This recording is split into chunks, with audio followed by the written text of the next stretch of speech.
Hello, welcome to Skill English. Today we are going to discuss about present perfect, past perfect and future perfect. What are they and how we can use these three tense correctly?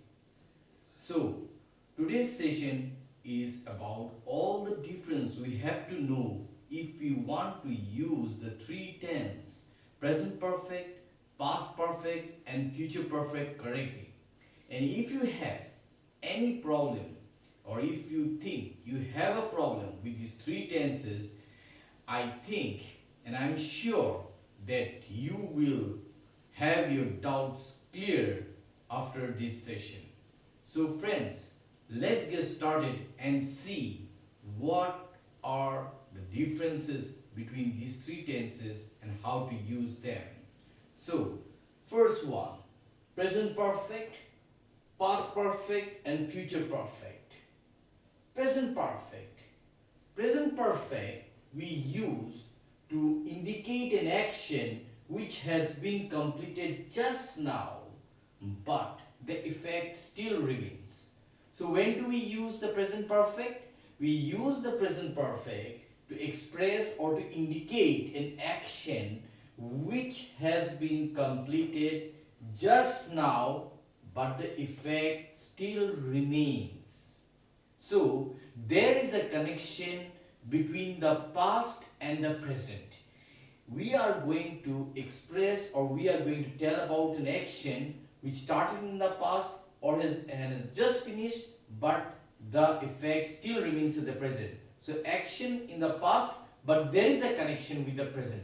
That is the very important thing we have to understand about present perfect.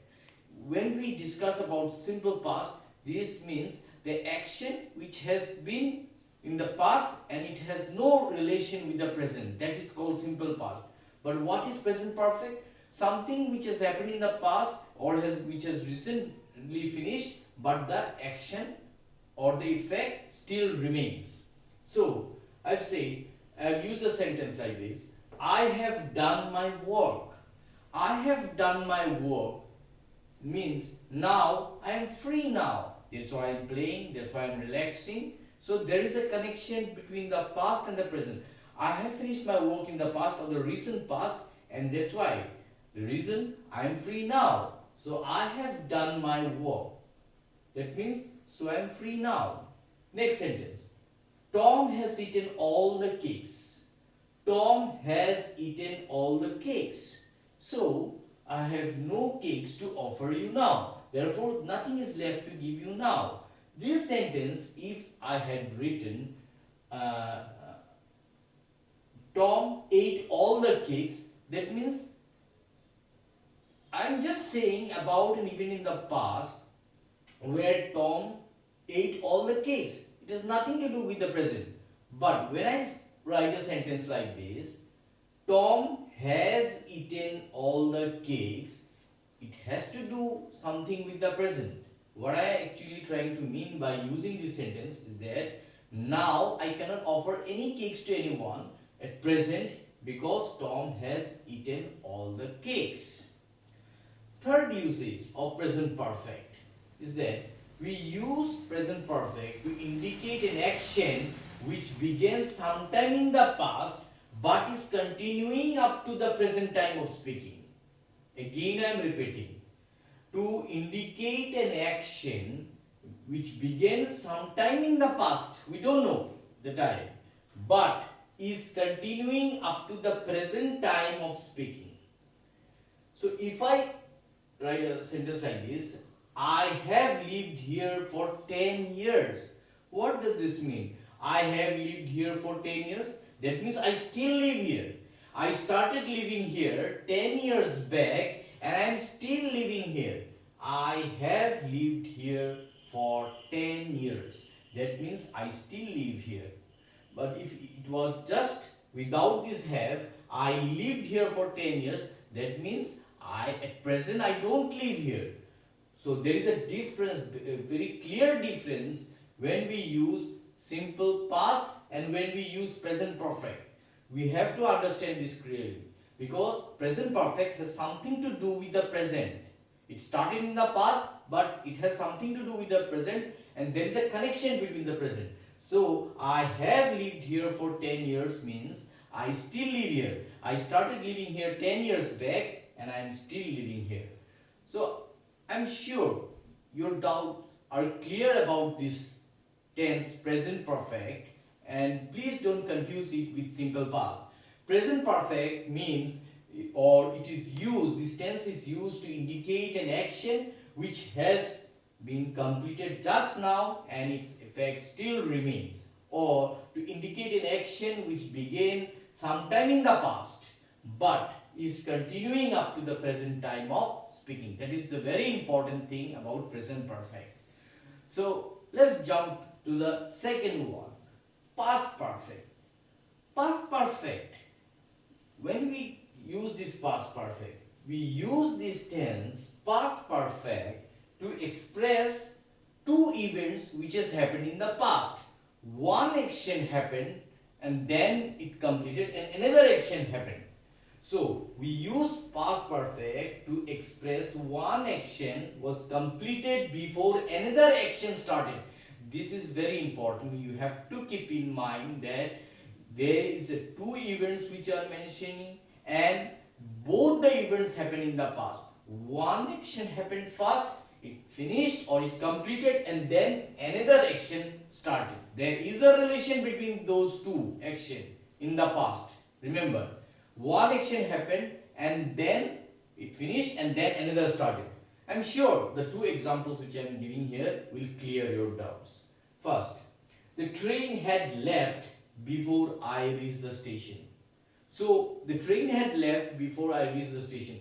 Between these two events, which happened first? The train left first and then I reached the station. The first event is the train left. So the event which happened first between the two in the past had to be expressed in the past perfect. So how do we use it? We use the subject to train, we use had, and then third form of verb, had left. And the next action, that means reaching the station, we use it in the simple past. So remember, two events, the first event which happened, we use it in the past perfect, and the second event which has happened, we use it in the simple past. So the train had left before I reached the station. The event first happened, the train left, so I expressed it in the train had left in the past perfect. That means had and third form of verb, or we can say past participle, and the second action we use it in the simple past. The train had left before I reached the station. Another example, have a look. The patient had died before the doctor came. Two events happened. One, the patient died, and related event, another, the doctor came. So the first event which happened between the two is the patient died first. So I use it, the patient had died before the doctor came. Before the doctor came. The patient had died before the doctor came. The second event is the doctor coming. So that I am using it in simple past. And the first event I am using it in past perfect. The patient had died before the doctor came. I am sure about past perfect also your doubts are clear now. There is a two events which happens in the past. One event happened, it completed, and then another action happened. So let's jump on to the final one. That is the future perfect. So in future perfect, when do we use this tense future perfect? We use this tense future perfect to describe an action that will be completed at a given point of time in future. We are trying to tell here about an action which will be completed at a given point of time in future. Remember, we are going to express an action which will be completed. The event has not happened now or is not happening now. It will be in the future. The action will be completed at a given point of time in future. So one example will make it clear. I shall have left for office before you reach home. See, the total event is about future. I shall have left for office means maybe tomorrow. I shall have left for office before you reach home. So both the events are in future. But see, the interesting thing is that the first event out of that two is that I will be leaving office. That one I have used it in future perfect. I shall have left. Have left. Third form of verb for office before you reach home. See, the second one is the verb reach here, which I am using it in simple present, and here I am using it in future perfect. I shall have left, and the second event is that reach, the verb I am using it in simple present. So I shall have left for office before you reach home. To describe an action that will be completed at a given point of time in future. Clear? Another example. By the end of this month, that means the month is still going on. By the end of this month, I shall have shifted to my new house. So, I shall have shifted to my new house, and by the end of this month, that means the both the events are in future. In future, I will be shifting. I have not shifted now, but I will be shifting by the end of this month. So, future perfect is all about an action which we describe an action that will be completed at a given point of time in future. Another very important thing to keep in mind in future is that irrespective of person, whether it is first person, second, third, singular, plural, whatever it is, remember we never use has. We always use have. That means I shall have, you shall have, we shall have, they shall have, he shall have, always have. So today's session was about all the difference which we have to know about three tenses: present perfect, past perfect and future perfect. I am sure that this session has helped you to clear your doubts, and you will be able to use these three tenses correctly and perfectly when you are practicing grammar.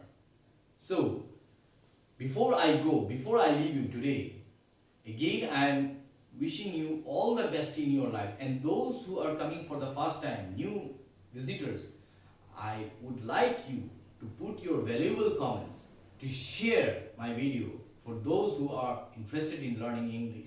Now also don't forget to put your valuable comments in the comment section below so that I get to know how you have enjoyed watching my video. Please don't forget the very important thing, to subscribe. Please go and click the subscribe button below and get all the notification whenever I upload my next video. And to all my old subscribers, I'm ever grateful to you for supporting Skill English, for helping Skill English to grow. I'm sure Skill English will help you also in the future. Next time, be happy and be safe. Until next time, goodbye and thank you from all of us, Skill English.